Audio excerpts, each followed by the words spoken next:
திருச்சிற்றம்பலம். தென்னாடுடைய சிவனையே போற்றி, எந்நாட்டவர்க்கும் நிறைவா போற்றி. காவாய் கனகத்திரளே போற்றி, கைலே மலையானே போற்றி போற்றி. இத்தென்னை ஆண்டு கொண்ட எம்பெருமான் அம்மையப்பர் பொன்னார் மலரடிகளை வணங்கி, என் குருநாதராகிய காழிப்பிள்ளையார் திருவடிகளை தலைமையில் கொண்டு, ஆசிரியர்பரானாகிய எம்பெருமான் தெய்வ சிக்கிழபெருமான் திருவடிகளை தலைமையில் கொண்டு, அகிலாண்டேஸ்வரி அம்மையுடனாய ஞானச்சார்வாம் வெண்ணாவல் மேவிய ஆனைக்கா அண்ணலார் குருவர்களும் திருவருளும் கூட்டுவிக்க, நாம் இந்த செங்கன் ஏற்றியவரை திருக்குட்டம் சார்பாக மீண்டும் ஒரு முறை பெரிய புராணத்தை சிந்திக்கிறோம். அந்த கூட்டுவித்த குருவர்களுக்கும் திருவருளுக்கும் நன்றி கூறி நம்ம இன்றைய வகுப்புக்குள்ளே நுழையிறோம். சென்ற வகுப்புலேயே நான் சொல்லியிருந்தேன். நான் அதை நம்ம அழகாக தொடங்கினோம். என்னது, திருமுறை கண்ட புராணம், அப்புறம் நம்மளோட செக்கிழ பெருமானோட வரலாறு, நம்பியாண்ட நம்பிகள் வரலாறு, இதெல்லாம் சொல்லி தொடங்கினதுக்கப்புறம் உலகலாம் உணர்ந்து உழுதக்கரைவனு பாயிரம் படித்தோம். அதுக்கப்புறம் திருமலை மலைச்சிறப்பு படித்தோம். அந்த மலைச்சிறப்பை பற்றி சொல்லிகிட்டே இருந்தவங்க, மலையிலேருந்து நம்மளோட தென்னாட்டுக்கு புராணம் வந்தது. புராணம் வந்த உடனே என்ன சொன்னாங்க, அந்த தென்னாட்டோட சிறப்பை சொன்னாங்க. ஏன் இவ்வளோ நாடு இருக்கும்போது தென்னாட்டுக்கு மட்டும் வரார் நம்மளோட நம்பி ஆரூரர் அப்படின்றது. இப்போ தென்னாட்டோட சிறப்பு சொன்னாங்க. அதுக்கப்புறம் நாட்டு சிறப்பு, ரொம்ப அழகாக நாட்டு சிறப்பை சொன்னாங்க. ஒரு இடத்துக்கு வரும்போது முதல்ல அந்த நாட்டுக்குள்ளே தான் போகணும். அதுக்கப்புறம் என்ன பண்ணணும், அந்த நாட்டிலேருந்து நகரத்துக்கு போகணும். அந்த நகரத்து சிறப்பை சொன்னாங்க. நகரத்தில் என்னெல்லாம் இருக்கும், அந்த நகரத்தில் மக்கள் எப்படி வாழ்ந்தாங்க, எப்படிலாம் குழந்தைங்க வாழ்ந்தாங்க, எப்படி பெரியவங்க இருக்கிறாங்க, இதெல்லாம் இந்த நாட்டு சிறப்பில் ரொம்ப அழகாக சொன்னாங்க. நாட்டு சிறப்பு அடுத்து நகர சிறப்பில் அது எல்லாமே சொல்லிகிட்டு இருந்தாங்க. நம்ம ஒன்று ஒன்றா சிறப்பாக பார்த்துட்டு இருந்தோம். நகர சிறப்பு சொல்ல புகுந்தவங்க என்ன நகரத்தை எடுத்தாங்கனாக்கா, நம்மளோட திருவாரூர் நகரத்தை எடுத்தாங்க. திருவாரூர் நகரத்தில் எப்படியெல்லாம் இருக்குது, மனுநீதி சோழனாரோட, அதாவது நாயன்மார்களோட புராணம் சொல்ல புகுந்த பெருமானார் முதல் முறையாக என்ன சொல்கிறாங்க, மனுநீதி சோழனாரோட புராணத்தை சொல்கிறாங்க. காரணம், அறத்தின்பால் நின்னா சிவன் வீதிக்கே அருள் கொடுப்பார் அப்படின்ற அந்த பெருமையை சொன்னாங்க. அது ரொம்ப ரொம்ப அழகான அந்த இடமா இருந்தது. அது என்னதான் நீங்கள் மனுநீதி சோழனோட அன்பை சொன்னாலும் அதோட கூட என்னத்தை சொன்னாங்க, பொன் தயங்கி மதிலாரூர் பூங்கோயில் அமர்ந்தபிரான் வென்றிமனு வேந்தனுக்கு வீதியிலே அருள் கொடுத்து சென்றருணும் பெருங்கருணை திறம் கண்டு தன்னடியார்க்கு என்றும் நெளிவரும் பெருமை ஏழுலகம் எடுத்தேத்துன்னு அதில் அழகாக என்ன சொன்னாங்க, அடியாரோட பெருமையும் சொல்லிட்டாங்க. கூட நம்மளோட அரணாரோட கோயிலுக்கு கும்பிடணும்லாம் அவசியம் இல்லைப்பா, நீங்கள் நினைக்க கூட வேண்டாம். நீங்கள் அறத்தின்பான் நின்னீங்கன்னா உங்களோட வீதிக்கே நான் இல்லங்கள் தோறும் ஏற்கனவே எழுந்தருள பெறுறோம், நான் வீதிக்கே அருள் பண்ணுவேன் அப்படின்னு சுவாமியோட எளிவந்த கருணையை ரொம்ப அழகாக சொன்னாங்க. அது வரைக்கும் நாம் நிறைவுபடுத்தியிருந்தோம். இனி நம்மளோட முக்கியமான பகுதி, அதாவது நம்ம காலங்கள்லாம் அல்ஜீப்ராலாம் எவ்வளோ பேர் படித்தோம் அப்படின்னு தெரில. ஒரு கணக்குன்னு பண்ணும்போது அதுக்கு என்ன பண்ணுவோம், ஒரு ஃபார்முலா இருக்கும். அது முதல்ல அந்த ஃபார்முலாலாம் எப்படி டெரைவ் பண்ணுறதுன்னு கற்றுக் கொடுப்பாங்க. அதுக்கப்புறம் அந்த ஃபார்முலாவை வச்சுட்டு எப்படி கணக்கில் அப்ளை பண்ணி கணக்கு போடுறதுன்றதை கற்றுக் கொடுப்பாங்க இல்லைங்களா, அப்படி தானே. அது மாதிரி இப்போ இந்த புராணத்தில் இருக்கக்கூடிய அந்த ஃபார்முலான்னு சொல்கிற அளவுக்கு இருக்கக்கூடிய அந்த வாய்ப்பாடுன்னு வச்சுக்கோங்களேன். முதல்ல வாய்ப்பாடு படிப்போம்ல, அதுக்கப்புறம் தானே கணக்கெலாம் போடுவோம். அந்த மாதிரி இந்த திருக்கூட்டச் சிறப்பில் இருக்கக்கூடிய 11 பாடல்கள் ரொம்ப ரொம்ப ரொம்ப ரொம்ப ரொம்ப முக்கியமான பாடல்கள். இதோட விளக்கங்கள் தான் பின்னாடி நம்ம புராணமாக படிக்க போகிறோம்னு வச்சுக்கோங்களேன். இதில் இருக்க ஒரு வார்த்தையும் பின்னாடி புராணமாக நம்ம பிரித்து பார்ப்போம். இப்போ இந்த 11 பாடல்கள் ரொம்ப முக்கியம். நான் எப்பயுமே இந்த 11 பாடல்கள் வகுப்படுத்தினா வேறு எந்த வகுப்பு எடுக்க மாட்டேன், அது மட்டும்தான் தனியாக எடுப்பேன். அந்தளவுக்கு முக்கியமானது. இன்னொன்று இதில் என்னென்னா, புராணப்படி நம்மளை எங்கே கொண்டு போனாங்க, தென்னாட்டுக்கு கொண்டு வந்தாங்க, நகர சிறப்பு கொண்டு வந்தாங்க, அப்புறம் அந்த நாட்டு சிறப்பு கொண்டு வந்தாங்க, அப்புறம் நகர சிறப்பில் வந்தாங்க. நகர சிறப்பில் என்ன ஊர் சொன்னாங்க, திருவாரூர். அப்போ திருவாரூரில் எது வரைக்கும் வந்தோம், வீதி வரைக்கும் வந்துட்டோம் நம்ம இல்லைங்களா. அடுத்தது நம்ம செக்கிழ பெருமான் இப்போ எங்கே கையை பிடிச்சி அழைச்சிட்டு போகிறாங்கன்னா, கோயிலுக்கு அழைச்சிட்டு போகிறாங்க. எவ்வளோ பெருமை பாருங்கள். நம்ம யார் கூடயே எத்தனையோ தடவை கோயிலுக்கு போயிருக்கோம். செக்கிழ பெருமானோட இது வரைக்கும் போயிருக்குமா, இப்போ தான் போகிறோம் இல்லைங்களா, அவ்வளோ பெருமை. அப்போ என்னன்னாக்கா, நம்மளை திருவாரூர் கோயிலுக்குள்ளே அழைச்சிட்டு போகிறாங்க. அப்போ அந்த மதில் முதல்ல போனோடனே என்ன, கோபுரம் இருக்கும், கோபுரம் தாண்டி மதில் இருக்குது, மதிலை தாண்டி நம்ம உள்ளே போகிறோம். அப்போ போனதுக்கப்புறம் என்ன இருக்குது, அந்த இடத்துல என்ன இருக்குது, அதுக்கான பெருமைகள் என்ன அப்படின்றத ரொம்ப அழகாக சொல்ல போகிறாங்க. அங்கே இங்கே முடித்து காட்டினது கோயிலில் சாமியை சொன்னாங்க. அப்போ அந்த கோயிலில் என்ன பண்ணுறாங்க, அடுத்தது அந்த என்ன இருக்குன்றதை நம்ம இன்றைக்கு பார்க்க போகிறோம். தொடரெண்ணில் 136வது பாடல். தொடரெண்ணில் 136வது பாடல். திருப்பாடலில் வந்து திருக்கூட்டச் சிறப்புன்ற தலைப்பு வரும். திருக்கூட்டச் சிறப்பு. திருன்றது அடைமொழி, கூட்டம்ன்றது என்னன்னாக்கா ஒன்றுக்கு மேற்பட்டவங்க 2 பேர் இருந்தால் கூட அது கூட்டம் தான். சுவாமியை வழிபாடு செய்கிறதுக்கு ஒன்றுக்கு மேற்பட்டவங்க யார் இருந்தாலும் அது வந்து கூட்டம் அப்படின்னு தான் நம்ம சொல்கிறது. அதை திருக்கூட்டச் சிறப்பு அப்படின்னு சொல்லிட்டு கொடுக்குறாங்க. அந்த கூட்டச்சிறப்பு என்னன்னாக்கா 11 திருப்பாடல்களில் கொடுக்குறாங்க நம்ம தெய்வ செக்கிழார் பெருமானார். எப்படி இருக்குது என்னன்றதை பார்க்கலாம். தொடரெண்ணில் 136வது பாடலாக இருக்க போகுது. தொடரெண்ணில் 136வது பாடலாக இருக்க போகுது. முதல் பாடல். பூதநாயகர் புற்றிடம் கொண்டவர் ஆதிதேவர் அமர்ந்த பூங்கோயிலில் சோதி மாமணி சுடர் முன்றில் சூழ் மோதையில் திருவாயில் முன்னாயது அப்படின்னு சொல்லிட்டு கொடுக்குறாங்க. இது இடம் இப்போ நம்ம பார்க்க போகிற இடம் வந்து எங்கே இருக்குதுனாக்கா சோதி பூதநாயகர் புற்றிடம் கொண்டவர். பூதநாயகர்னாக்கா பூதங்கள்னா பல முறை நான் சொல்லியிருக்கேன். பூத வேதனரை தலைத்தவங்க மிகு சைவத்துறை விளைங்க பூத பரம்பரை பொழிய. பூதங்கள்னா நாம தான். அதாவது பூதம்ன்றது திரைப்படங்களில் அந்த மாதிரி காட்டுற ஒரு பூதம் ஒன்று இருக்குது. அது இல்லாமல் என்னது, நம்ம பார்த்த சிவபூத கணங்கள் ஒன்று இருக்குது. அந்த பூதங்கள் பார்த்தோம் இல்லைங்களா, கைலாயத்தில் கோடி கோடி குரட் பூதங்கள்னு சொல்லிட்டு எந்த நேரமும் சிவ சிந்தனையிலே இருக்கக்கூடிய பெரிய ஆற்றல் வாய்ந்த பூதங்கள் அது. அடுத்தது நம்ம ஒரு பூதம். நம்ம என்னன்னாக்கா உயிர்கள்லாம் ஒரு பூதம்ன்றது. அதனால தான் பூத உடலை நீத்தார் அப்படின்னு சொல்லுவாங்க. உயிர்கள் எல்லாமே பூதம்னு சொல்கிறது அது ஒரு பூதம். இடத்துக்கு தக்க மாதிரி பொருள் கொண்டு போங்க. அப்போ பூத நாயகர், இந்த பூதம் நமக்கெல்லாம் தலைவர் யார்? அங்கே ஒருத்தர் இருக்கார். யார்? அவரோட இடம் எது? புற்றில் இருக்கிறாராம். ஏன்னா பிருத்திவி தலமான திருவாரூரை பேசுகிறதால புற்றில் இருக்கார் அப்படின்னு சொல்கிறாங்க.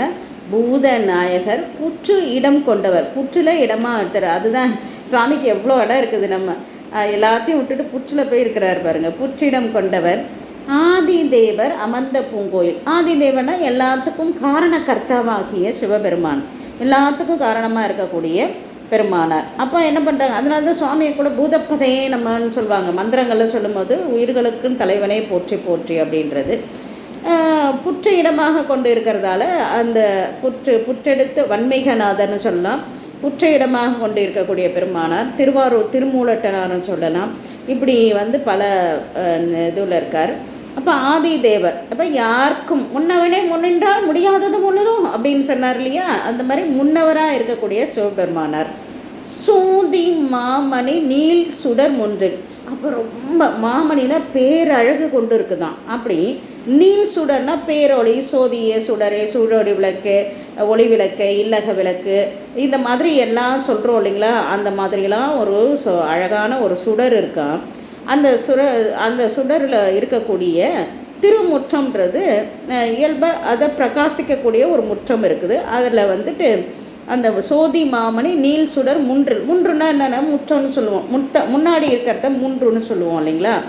அப்போது எயில்னா மதில்னு அர்த்தம். மூதையில்னா பழமையான மதில். அந்த திருவாரூர் தொன்மையான நகர்ன்னு சொன்னார் இல்லைங்களா. அப்போ சுவாமி திருநாள் சேர்வதற்கு முன்போ பின்போன்னு ஒரு திருத்தாண்டகமே பாடியிருக்காங்கன்னு சொன்னேன். அந்த அளவுக்கு தொன்மையான தலம் எதுனா நம்மளோட திருவாரூர். இந்த திருவாரூரில் அந்த அளவுக்கு தொன்மையாக இருக்கக்கூடிய அந்த திருவாரூரில் என்ன பண்ணுறாங்கனாக்கா அங்கே ஒரு இடம் இருக்குது. மூதையில் முன்னாடி, அதாவது திருவாயிலுக்கு முன்னாடி ஒரு இடம் இருக்குதாம்மா. அது பேர் என்ன அப்படின்ற முன்னாயது. அடுத்தது என்ன சொல்கிறாங்க பாருங்க. பூவார் திசைமுகன் இந்திரன் பூமிசை மாவாழ அகலத்து மால் முதல் வானவர் ஓவாது எவரும் நிறைந்து உறைந்து உள்ளது தேவாசிரியம் என்னும் திருக்காவனம். அங்கே முன்னாடி இருக்கான். அதாவது சுவாமி இருக்கக்கூடிய இந்த பூங்கோயிலுக்கு முன்னாடி ரொம்ப அழகாக சுடர் விட்டு கொண்டு இருக்கக்கூடிய அது ஒளிவலர் விளக்கா பேரொளியாக இருக்கக்கூடிய அந்த மதிலை தாண்டி உள்ளே வந்தீங்கன்னாக்கா, அந்த மதிலுக்கு தாண்டி உள்ளே வந்தீங்கன்னா முன்னாடி ஒரு இடம் இருக்குது. அதில் யாரெல்லாம் இருக்காங்கன்னு பார்த்தா, நீங்கள் நம்ம போகலான்னு பார்த்தா அங்கே எல்லாம் லைன் கட்டி நிற்கிறாங்க. யாரெல்லாம் நிற்கிறாங்க?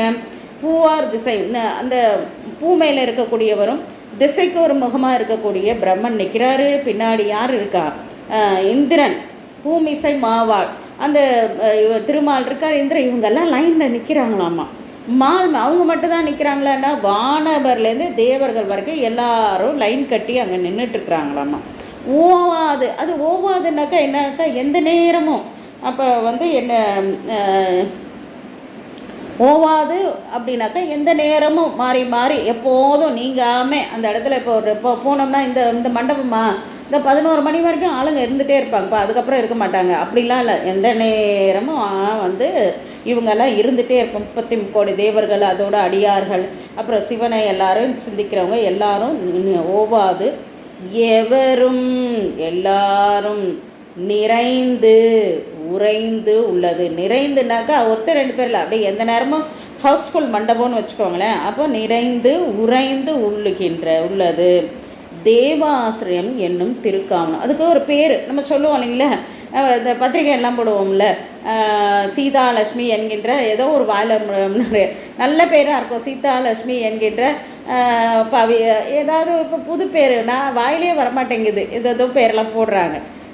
அந்த மாதிரி இது வரைக்கும் 2 பேர் இருக்குது. என்னது? தேவாசிரியன் என்னும் திருக்காவனம். காவனம்னா மண்டபம் அர்த்தம். நம்மளோட இப்போ கல்யாண மண்டபம்லாம் இருக்குல்லையே, அதெல்லாம் காவனம்னு தான் பேர். சுவாமி பின்னாடி காவனத்தில் தான் நம்மளோட நம்பி சுவாமி ஆட்கொள்ள போகிறாங்க. அப்போ திருன்றது அடைமொழி, திருக்காவனம். அதுக்கு பேர் என்ன பேர்னா தேவர்கள் ஆசிரித்து கொண்டு இருக்கக்கூடிய இடம். அதனால தேவாசிரியம். ஆனால் ஆசிரியத்துனா சிவபெருமானாரை நினைத்து கொண்டு சிந்தித்து கொண்டு, அது ஒரு வெயிட்டிங் ஹால் மாதிரின்னு வச்சுக்கோங்களேன். சுவாமியை பார்க்க போகிறதுக்கு முன்னாடி வந்துட்டு அவங்க என்ன பண்ணணும், அவங்க எல்லாம் லைனில் நிற்கணும். நின்றுட்டு அந்த நிற்கிற நேரம் என்ன பண்ணுவாங்கனாக்கா, நிற்க வந்துட்டாக்கா போக மாட்டாங்க. திருவாரூரில் சாமியை பார்க்காம போக மாட்டாங்க. இப்போ நம்மளே ஒரு இடத்துல லைனில் நின்றுட்டுருக்கோம், திடீர்னு தனிதாக எடுக்குது, இல்லைன்னா ஏதாவது ஒரு பிஸ்கட் வாங்கணும்னு தோணுது. ஆனால் போக மாட்டோம். நம்ம போயிட்டு வர்றதுக்குள்ளே இன்னும் பெரிய லைன் வந்துடும், அப்புறம் பின்னாடி நிற்கணும், நம்ம எப்படி போகிறது அப்படின்னு சொல்லிட்டு போக மாட்டோம் இல்லைங்களா. அது மாதிரி அவங்களும் என்ன பண்ணுறாங்கன்னா, ஒரு தடவை நின்றுட்டாங்கன்னா போகவே மாட்டாங்களாம். நிறைந்து உறைந்து உள்ளது அப்படி இருக்கக்கூடியவர்கள். அப்போ நிறைய பேர் விஷ்ணுக்கள் பிரம்மாக்கள், அதை நம்ம சொல்கிறோம். அப்பசாமி சொல்லுவார்ல, 100 கோடி பிரம்மர்கள் நொந்தினார், 6 கோடி நாரணர் அங்கனே, ஏறு கங்கை மணல் எண்ணில் இந்திரர். அப்போ கங்கையோட மணலை எங்கேருந்து என்றது? எண்ணில் இந்திரர். ஈரில்லாதவன் ஈசன் ஒருவனே. அப்போ ஈரில்லாத ஏற்கனவே படித்தோம் ஆதி தேவர்னு, ஈரில்லாதவன் இவன் தான். அப்போ ஆதியும் அந்தமும் இல்லா அருள் பெருஞ்சோதின்னு நம்மளுக்கு தெரியும். அப்பேற்பட்ட பெருமானாரை தினம் பார்க்குறதுக்கு என்ன பண்ணுறாங்கன்னா, எல்லாரும் அடைந்து இருக்கிறாங்களாமா. அவங்க எல்லாரும் அப்படி நிற்கிறாங்க அப்படின்னு சொல்லிட்டு, இப்போ நம்மளை அழைச்சிட்டு போகும்போதே இவங்க இப்போ நம்ம ஒரு இடத்துக்கு போகிறோன்னா அங்கே வாசலில் யார் நிற்கிறாங்களோ அவங்கள பார்த்துட்டு தானே போகணும். முன்னாடி நம்ம கைலாயத்தில் அப்படி தானே பார்த்துட்டு போகணும். அது மாதிரி இங்கே காத்திருக்கக்கூடிய அந்த முறையில் திருவாயிலில் பெருமானார் என்ன பண்ணுறாங்கனாக்கா, எல்லாத்தையும் காட்டி காட்டி அழைச்சிட்டு போகிற நம்மளோட தெய்வ சேக்கிழா பெருமானார் இந்த தேவாசிரியன் இதில் திருவாயிலில் காத்திருக்கக்கூடிய தேவர்களை காட்டி உள்ளே அழைச்சி சென்று, அங்கே இப்போ அடுத்தது உள்ளே போகிறோம். அப்போ அழைத்து சென்று அங்கே இருக்கக்கூடிய ஆசிரியர்கள் அடியார்களையும் அடியார்கள்லாம் என்னெல்லாம் செய்கிறாங்க, எப்படிலாம் இருக்கிறாங்கன்றதையும் நம்மளுக்கு காட்ட போகிறாங்க ரொம்ப அழகாக. அப்போ இப்படி தான் இந்த 2 பாட்டில் வாசலில் இவங்கெல்லாம் காத்து கொண்டு நிற்கிறதையும் அவங்கள தாண்டி நம்ம மெதுவாக எங்கே போயிட்டோம், வணங்கிட்டு தேவாசிரிய மண்டபத்துக்கு உள்ளே போயிட்டோம். அங்கே யாரெல்லாம் இருக்காங்கன்னு பார்த்தீங்கன்னாக்கா, அறந்தை தீர்க்கும் அடியவர் மேனிமேல். அப்போ அடியவர் அது மட்டும் வச்சுக்கலாம். அறந்தை தீர்க்கும் அடியவர், அறந்தைனா துன்பம், அறந்தை தீர்க்கும் அடியவர். அப்போ அறந்தைனா துன்பத்தை தீர்க்கக்கூடியவங்க, அடியவர்கள்னா அடியார்கள் அங்கே இருக்கிறாங்களாமா. அறந்தை தீர்க்கும் அடியவர்கள், அப்போ அந்த பிறவி துன்பத்தை தீர்க்கக்கூடியவர்களா. இன்னமா அடியார்கள் எப்படி இங்கே நம்மளோட சாமி தானே எல்லா கஷ்டத்தையும் தீர்க்கணும், எப்படி அடியார்கள் மற்றவங்களோட துன்பத்தை தீர்ப்பாங்க? இது எங்கே நடக்கும் அப்படின்னாக்கா, நடக்குமே. அங்கே இருக்கவங்களாம் என்ன பண்ணுது, இறைவனால் ஆட்கொள்ளப்பட்டு இருக்கக்கூடிய சீவன் முக்தர்களாகிய பெரியோர்களும் சிவானுபவோட நிட்டையில் இருக்கக்கூடிய முதல்ல நம்ம யாரை பார்த்தோம், விரண்மண்ட நாயனார் போன்ற நாயன்மார்கள் அங்கே இருக்கிறாங்க. அவங்க என்னது பழக்க வாசத்தின ஆணவ மனம் தாக்கும் நமக்கெல்லாம். ஆனால் அவங்களுக்கு அதெல்லாம் தாக்கவே தாக்காது. ஏன் அங்கே இருக்கிறாங்கனாக்கா, ஒரு ஆன்மானாக்கா என்னதான் முக்தி நிலைக்கு போகிற பக்குவம் வந்தாலும் திடீர்னு மாணவ மலம் தாக்கும். அப்படி தாக்காத இருக்கணும்னா என்ன பண்ணணுன்னாக்கா, இந்த மாதிரி அடியார் பெருமக்கள் நடுவில் இருந்துட்டாக்கா அந்த ஆணவ மலம் வந்து நம்மளை தாக்காது. அதனால தான் அத்தன் ஆண்டுதன் அடியரல் கூட்டிய அதிசயம் கண்டாமேன்னு பாடினார் நம்மளோட பெருமானார். கேட்டதும் என்னது, அடியார் நடுவில் என இருத்தின்னு கேட்டார். அதுக்கப்புறம் என்ன பண்ணிட்டார், அடியார் நடுவில் கூட்டிய அதிசயம் கண்டாமேன்னு பாடினார். கேட்டதை சுவாமி கொடுத்துட்டாருன்றதை பார்க்குறார். அப்போ அப்படி சீவன் முக்த ஆன்மாக்களுக்கே அடியார்கள் உபயோகிப்பானா, ஏனைய சாமானிய அவங்களுக்கே இப்படி அவங்க நடுவில் இருந்தால் மனசு போகாதுன்னா நம்மளை மாதிரி இருக்கவங்களுக்கெல்லாம் எவ்வளோ இருக்குது. கண்டிப்பாக இவங்க வந்து பெரிய உபகாரம் செய்யக்கூடியவர்கள் தான். அப்படி இருந்தால் கூட உங்களுக்கு ஒரு நம்புறதுக்கு கஷ்டமாக இருக்குனாக்கா, நான் சின்ன சின்ன உதாரணங்கள் சொல்கிறேன். நான் இப்போது நம்மளோட ஞான பிள்ளையார்ட்டேருந்து முதல்ல போவோம். முதல் ஆசிரியர் இல்லைங்களா, குருமார் இல்லைங்களா. இப்போ ஞான பிள்ளையார் என்ன பண்ணுறாங்க, மருகல்ன்ற ஊருக்கு சாமியை கும்பிடலான்னு போகிறாங்க. போயிட்டு காலையில் எழுந்திரிச்சு அனுஷ்டானம்லாம் எல்லாம் முடிச்சுட்டு சாமியை கும்பிடலாம் அப்படின்னு கிளம்பும் போது என்ன ஒரு அழுகுரல் வந்து காதில் விழுது. நம்மளாம் தான் என்ன பண்ணுவோம், சாமி கும்பிட வர நேரத்தில் அபசகுணாமல் வேறு பக்கமாக போப்பா, காரை வேறு பக்கம் ஓட்டுப்பா அப்படின்னு போயிடுவோம்.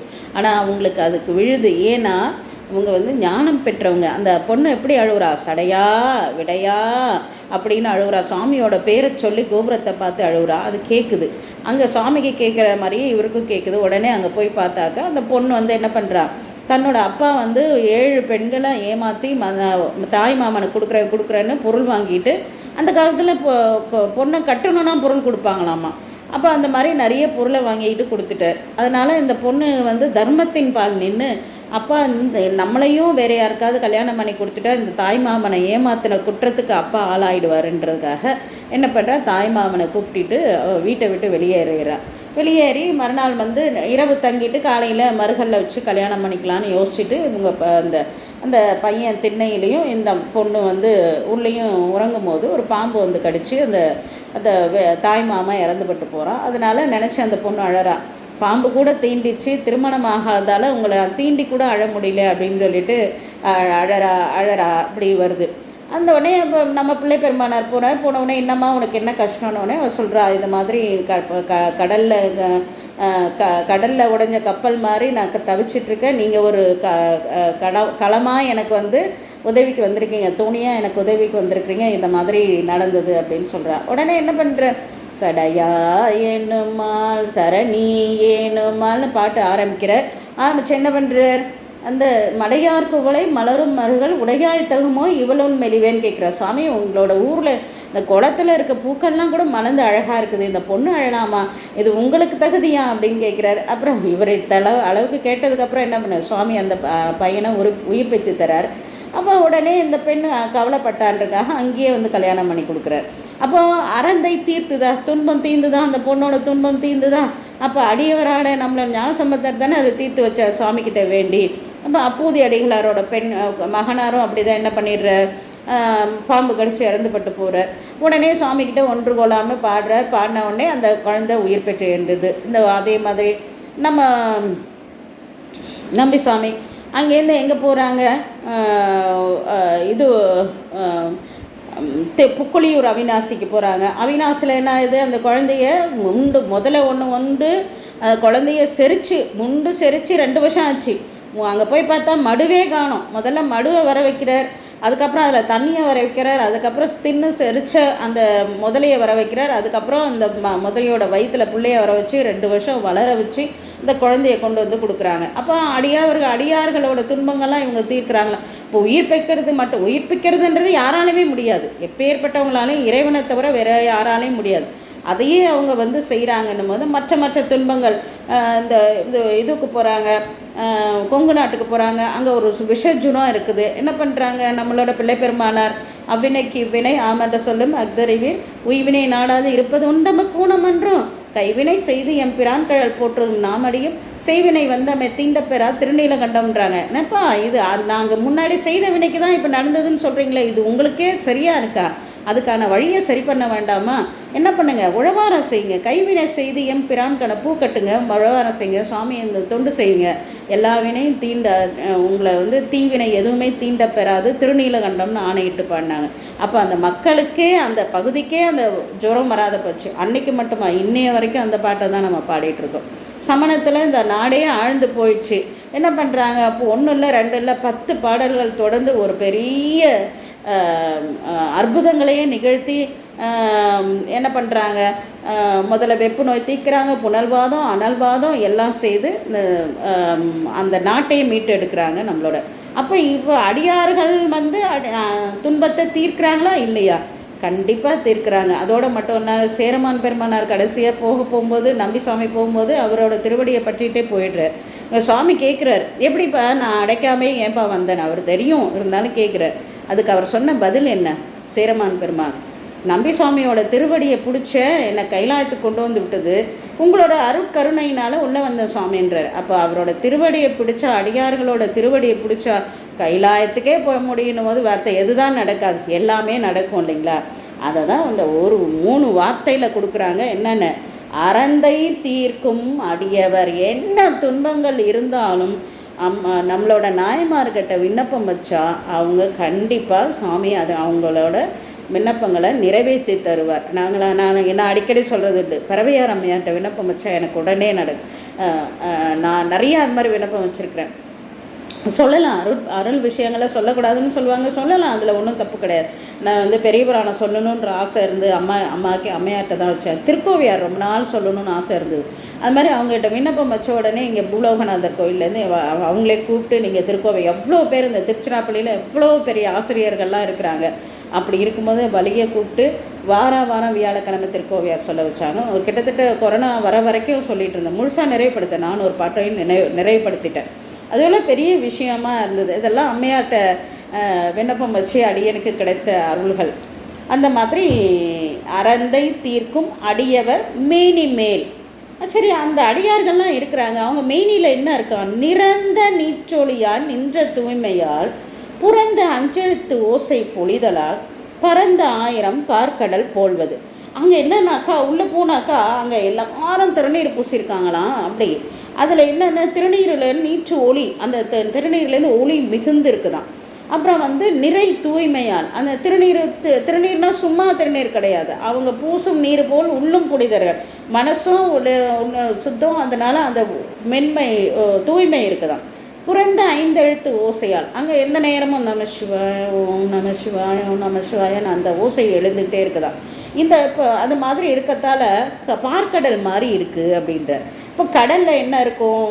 சத்தம் இருக்கும், அலையோட சத்தம் இருக்கும். பார்க்கடல்ன்றதால அந்த தூய்மை இருக்கும். அப்புறம் என்ன இருக்கும்? ஒளி பொருந்தி இருக்கும் பார்க்கடல்ன்றதால. இப்போ திருமால் இருக்கக்கூடிய பார்க்கடல் இடத்து தானே பார்க்கடல்னு சொல்லுவோம். பார்க்கடலில் பள்ளி கொண்டு இருக்கிறாருன்னு சொல்லுவோம் இல்லைங்களா? அப்போ அந்த அவரோட பார்க்கடல் முதல்ல என்னவாக இருக்கும்? தூய்மையாக இருக்கும், ஒளி பொருந்தி இருக்கும், 5 எழுத்து ஓசை இருக்கும். அதே பார்க்கடல் இங்கே இருக்குதான், எங்கே? தேவாசிரியனில்.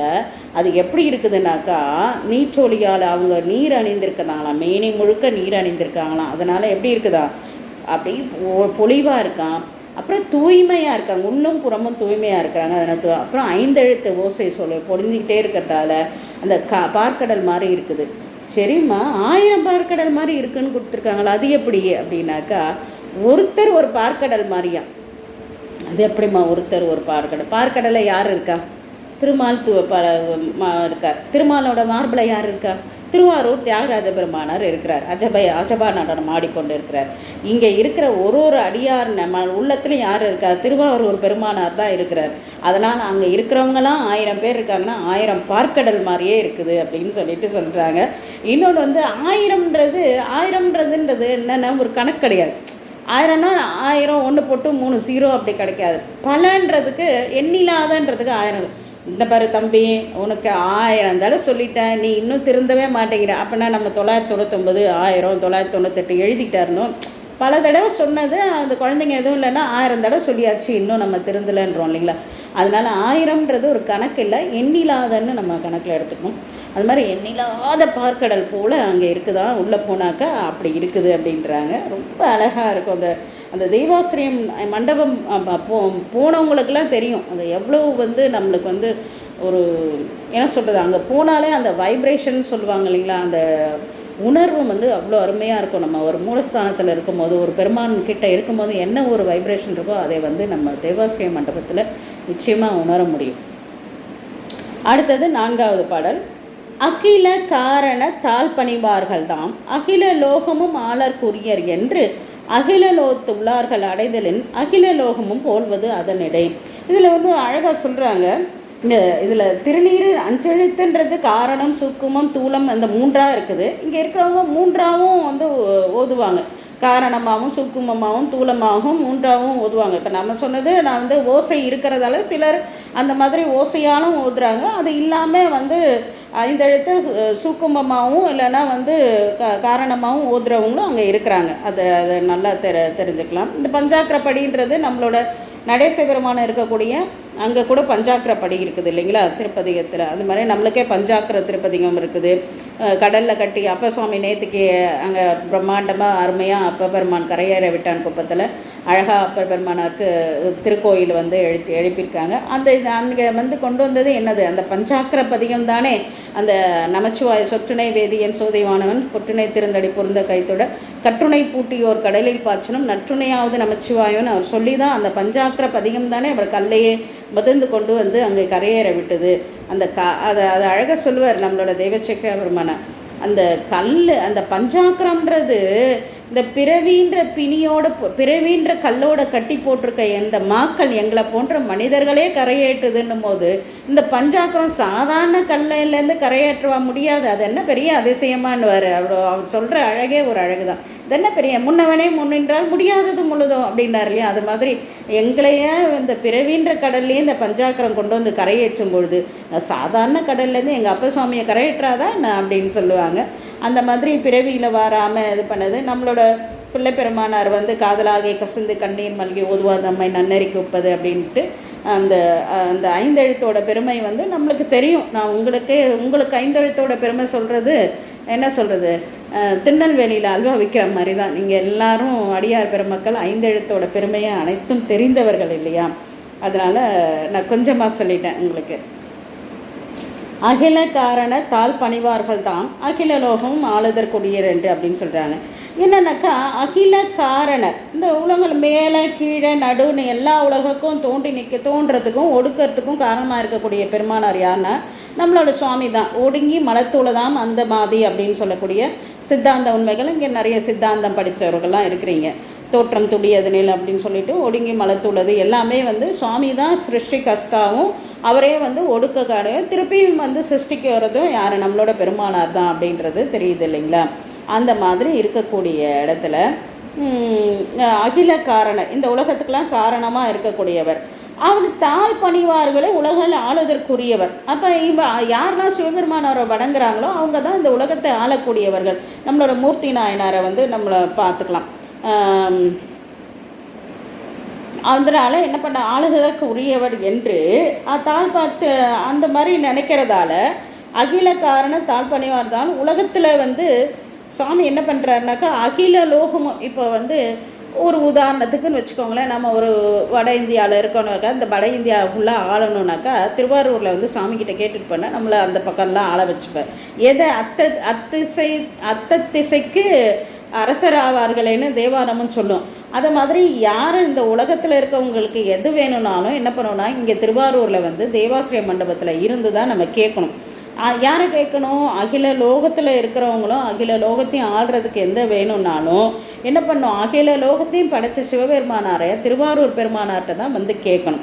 அதனால் எல்லா லோகத்துலேருந்தும் உட்காந்துட்டு இருக்காங்களா சாமியை பார்த்து எப்படியாவது வேணுன்றதை கேட்டு வாங்கிட்டு போயிடுவோம் அப்படின்னு எல்லா லோகத்தில் இருந்தும் மேலே கீழே நடு, அதாவது இந்திரலோகத்துலேருந்து சத்தியலோகத்துலேருந்து பிரம்மலோகத்துலேருந்து அப்புறம் விஷ்ணு லோகம் அவர் சொல்லக்கூடிய லோகம், அப்புறம் மற்ற இயக்கர் கிண்ணர் வித்யாதரர், அப்புறம் நம்ம லோகத்தில் இருக்கக்கூடிய நம்ம மானிடர்கள், கீழே இருக்கக்கூடிய நாகலோகத்தில் இருக்கவங்க மச்சக்கண்ணி, இந்த மாதிரி எல்லா லோகத்தில் இருக்கவங்க அவங்க காத்துட்ருக்குறாங்களாம் சாமியை பார்த்து எல்லாத்தையும் கேட்டு வாங்கிட்டு போயிடுவோம் அப்படின்னு சொல்லிட்டு அந்த அந்த அவங்க தான் அழகில லோகம் ஆளுதற்குரியர். ஏன்னா பெருமான்கிட்ட வாங்கிட்டு போகும்போது தான் என்ன பண்ணது, உலகத்தின் மேல் வைத்த கருணையினால் என்ன பண்ணுவார், அந்த உலகத்தாரோட தீமையிலேருந்து பாதுகாத்து நல்வழிப்படுத்தி அவங்க தான் நல்லா ஆளுவாங்கன்றதுக்காக அந்த மாதிரி அத்தர் வேண்டி முன் ஆண்டவர் அன்பினா, அத்தர் வேண்டி முன் ஆண்டவர். அப்போ என்ன பண்ணுறாரா சுவாமி முன்னாடியே அத்தர் வேண்டி முன் ஆண்டவர் அப்படின்னு சொல்கிறாங்க. ரொம்ப அருமையான வார்த்தை அந்த வேண்டி முன். அந்த உலகத்துக்கே தந்தையாராக இருக்கிறதுல அம்மையே அப்பா, உப்பிலாமணியே அம்மைனே அப்பண்ணி, அன்புடைய மாமனும் மாமின்னு, அப்புறம் தாயுமா எனக்கே தலை கண்ணுமாய் அப்படின்னு சொல்லிட்டு சொல்கிறோம். அப்போ சாமி வந்து உலகத்துக்கே தந்தைன்றதால உலகத்தை வழிபடுத்தணுன்றதுக்காக எல்லாரையும் வந்து ஆட்கொள்கிறார். என்னம்மா நம்மளை ஆட்கொள்கிறது நம்ம வழிபடுறதுக்கு தான் அப்படின்னாக்கா ஆமாம், கண்டிப்பாக. இப்போ நீங்கள் திருநீலகண்டத்து நாயனாரோட புராணம் நம்ம முதல்ல பார்த்தோம். என்ன பண்ணுறாரு சுவாமி, அங்கேருந்து வர்றாரு. அவங்க 2 பேரும் என்ன பண்ணுறாங்க, ஒரு ஆணை வச்சு அவங்க ஒரு வாழ்க்கையை வாழ்ந்து முடிச்சிட்டாங்க. முடித்த உடனே அவங்களுக்கு சிவலோகம் கொடுக்கணும்னு நினச்சிருந்தா சுவாமி என்ன பண்ணணும், நேராக வந்து அவங்களுக்கு உண்டான சிவலோகத்தை கொடுத்துருக்கலாம் இல்லைங்களா. வந்து அவங்க 2 பேருக்கும் முக்தி கொடுத்துருந்தாக்கா அதோட முடிஞ்சிருக்கும். ஆனால் நான் சுவாமி என்ன பண்ணுற, தொண்டரை விளக்கம் காண நன்னெறி இதுவாம் என்று ஞானத்தோடு விரும்பி உயும் அந்நெறி காட்டும் மாற்றார் அருட்சிவ யோகி ஆகி அப்படின்றாரு. இது தொண்டரை வந்து விளக்கம் காணனாக்கா விளக்குறதுக்கு, நம்மளுக்கெல்லாம் தெரியப்படுத்துறதுக்கு. எதுக்காக நம்மளுக்கெல்லாம் தெரியப்படுத்தணும், நம்ம நினச்சிட்டு இருக்கோம் நன்னெறியில் போனால் தான் சுவாமி அடைய முடியும் அப்படின்னு எல்லாரும் சொல்கிறாங்க. இந்த சாந்தாமா வந்து சொல்லிட்டு இருக்காங்க. ஆனால் நன்னெறி எது தெரியல. அப்போ அந்த நன்னெறி எதுன்றதை காட்டணும்னா ஞாயன்மார் வாழ்ந்தது தான் நன்னெறின்றதை காட்டணும். அது அவங்க 2 பேரோட முடிஞ்சு முக்திக்கு போயிருந்தா தெரியாது. அப்போ சுவாமி என்ன பண்ணுறாரு, வெளிப்படுத்துகிறார், அவங்களோட வாழ்க்கையை வெளிப்படுத்துகிறார். ஒரு ஆணையின் காரணமாக எவ்வளோ, அதாவது இந்திராதி தேவர் முதல் எந்த முனிவர்கள் தேவர்கள் யாராலுமே வந்து காமத்தை துறக்கவே முடியாது. அப்பேற்பட்ட ஒரு சாதாரண ஒரு எளிய மனிதராகவும் ஒரு கணவன் மனைவியாக ஒரே அறையில் இருந்து இளமை காலம் தொட்டு முதுமை காலம் வரைக்கும் அவங்க வந்து அப்படியே இருக்கிறாங்க, இளமையை துறக்கிறாங்க. அது எப்பேற்பட்ட விஷயன்றதை என்ன பண்ணுறார், வெளிப்படுத்துகிறார். வெளிப்படுத்தி நம்மளுக்கெல்லாம் நன்னெறியும் காட்டுறார். அதை தான் வந்து அப்போ என்ன பண்ணுறாரு, இது உலக நன்மைக்காக தானே. இப்போ இதே மாதிரி தான் ஏற்பக நாயனார் புராணத்தில் வர்றார். அவங்க வரும்பொழுது ரொம்ப அழகாக சொல்லுவார். முதல்ல இந்த வரியை படிக்கும்போது அழுதுருவேன் நான். அவ்வளோ அழகாக சொல்லுவார். மாய வண்ணமே கொண்டு தன் தொண்டர் மறாத வண்ணம் காட்டுவான். ஏன்னா வர்றது என்னன்னாக்கா ஒரு காமுகன் வேடத்தில் சுவாமி வர்றார். இன்றைக்கும் பேசுகிறாங்க. நேற்று கூட ஒரு வீடியோவில் பார்த்தேன் நான், யாரோ பேசுகிறாங்க. அப்போது என்ன சொல்கிறாங்க, என்ன சாமி வந்துட்டு ஒரு பெண்ணை வந்து கேட்குறாரு. அப்போ எத்தனை பழி இல்லை அவருக்கு, அதான். ஆனால் அது தெரியாதா சுவாமிக்கு, எப்படியெல்லாம் சாமியை வந்து உலகத்தவர் பேசுவாங்கன்னு.